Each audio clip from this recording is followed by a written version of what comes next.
Everyone, welcome back to my channel Bong entertainment world. কেমন আছো তোমরা সবাই? আশা করি ভালো আছো। তো যথারীতি আমাদের আজকে শুট ছিল, তো শুট শেষ হলো। আমরা ভাবলাম যে রাসমেলার প্রস্তুতি পর্ব তোমাদের সাথে শেয়ার করি আর আমরাও দেখে নেই। তোমরা জানো পশ্চিমবঙ্গ রাজ্যের মধ্যে অন্যতম কোচবিহার জেলার রাসমেলা, এই ঐতিহ্যবাহী রাসমেলা, এই রাসমেলা হয় 15 দিন ধরে। তো আমরা সেটাই আজকে তোমাদের সাথে শেয়ার করবো যে কিভাবে কি প্রস্তুতি পর্ব চলছে। আর আমার সাথে যে দাদা আছেই, তো চলো দেখা যাক। এই কোচবিহার রাসমেলার অন্যতম আকর্ষণ হলো নাগরদোলা, যেটাতে আমি প্রচন্ড ভয় পাই উঠতে। আর এই রাইড গুলো এখন তৈরি হচ্ছে, জাস্ট সবে স্ট্রাকচার গুলো ধরছে। আর 15 তারিখ থেকে তোমাদেরকে বলে রাখি, 15 তারিখ থেকে আমাদের রাসমেলার শুরু। তো তোমরাও এসো, এই রাসমেলাতে খুব খুব খুব খুব মজা হয়।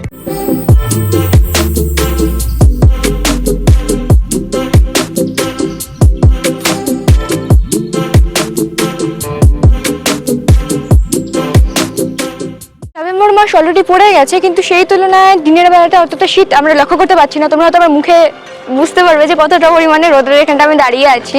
আর এনারা ওনাদের কাজ শুরু করে দিয়েছেন, খুব সুন্দর করে ওনারা সাজিয়ে তোলেন আমাদের এই ঐতিহ্যবাহী রাসমেলাটায়। চলো এবার ওই দিকটায় যাওয়া যাক, আমরা ওই দিকটায় গিয়ে দেখি আর কি কি দোকানপাট বসছে বা কি কি দোকানপাটের স্ট্রাকচারগুলো হচ্ছে। এখানে অনেকগুলি নাগরদোলা দেখতে পাচ্ছ, তার মধ্যে সব থেকে বড় হচ্ছে এটা, যেটা আমার একদম অকাতের বাইরে।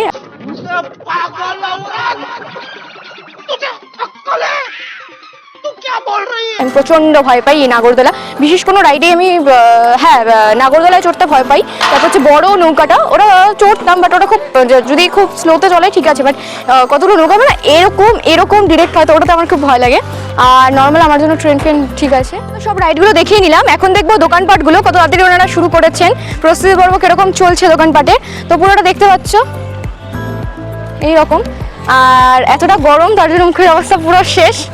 চলো कोई बात नहीं, তোমাদের জন্য এতটুকু তো कर ही सकते हैं हम। চলো দেখি কি কি করা যায়।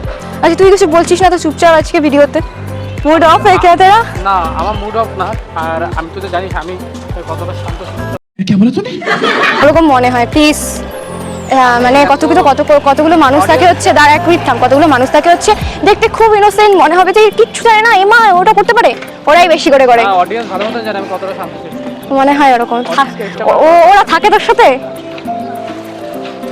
থাকে, ওরা যদি না থাকতো আজকে তো আমি এত আগাতে পারতাম না। अच्छा हमको सिखा रिया है। ও এখন ডিপ্লোম্যাটিক অ্যান্সার, ডিপ্লোম্যাটিক হচ্ছে কিন্তু খুব।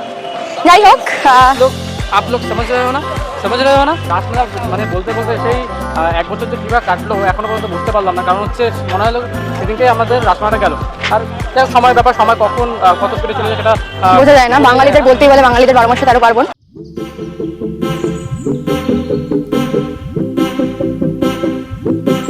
সো এতক্ষণ আমরা যেখানটায় ছিলাম সেটা ছিল রাসমেলার মাঠ, আর ওখানে হচ্ছে রাইড, বিভিন্ন ধরনের রাইড, তারপর ধরো খাবার স্টল, তারপর হচ্ছে সাজার জিনিস, মানে মেয়েদের সাজার জিনিস, তারপর ঘরের আসবাবপত্র, এইসব ধরনের দোকান ওখানটায় বসে। এটা হচ্ছে কোচবিহার এমজিএম স্টেডিয়াম, এখানে কোচবিহারের সরকারি স্টলগুলো বসে। আর এটাই দেখতে পাচ্ছ, এটা হচ্ছে সাংস্কৃতিক মঞ্চ, এখানে বিভিন্ন ধরনের সাংস্কৃতিক প্রোগ্রাম হয়। তো চলো এবার ওই দিকটায় যাওয়া যাক, ওই দিকটায় গিয়ে আমরা দেখি সরকারি স্টল বা অন্যান্য স্টলের কি কি প্রস্তুতি পর্ব চলছে। আর ওটা হচ্ছে গ্যালারি, যেখানে এমজিএম স্টেডিয়ামে বেশিরভাগ সময় স্পোর্টস হয়, তো ওখানটায় বসে চিয়ার আপ করা হয়।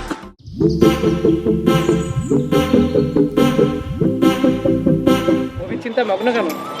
না ভাবছি যে দিনের বেলা থেকে এরকম লাগছে, কিন্তু রাসমেলা যখন শুরু হবে তখন সন্ধ্যাবেলায় বা রাত্রিবেলার থেকে যে লাইটিংগুলো স্টার্ট হবে, এখানে যে লাইটিংগুলো দিবে, তখন দেখতে কতটা অ্যামেজিং লাগবে, যেটা আমরা প্রত্যেক বছর দেখতে পাই। আমরা কেন, তোমরা সবাই দেখতে পাই আমরা, তাই না? তো রাসমেলার প্রস্তুতি পর্ব জোর কদমে শুরু হয়ে গেছে। 15 তারিখ থেকে রাসমেলা মানে রাস পূর্ণিমা শুরু হবে। তো তখন আরও ভালো ভালো আমরা দোকান দেখতে পারবো। তখন এখন তো সবে শুরু হচ্ছে প্রস্তুতি পর্ব, তখন সেগুলো সম্পূর্ণ হয়ে যাবে, তখন আরও ভালো ভালো দেখতে পারবো। তো আজকের মতো এতটুকুই, দেখা হচ্ছে তোমাদের সাথে নেক্সট ব্লগে। টাটা, ভালো থেকো সবাই।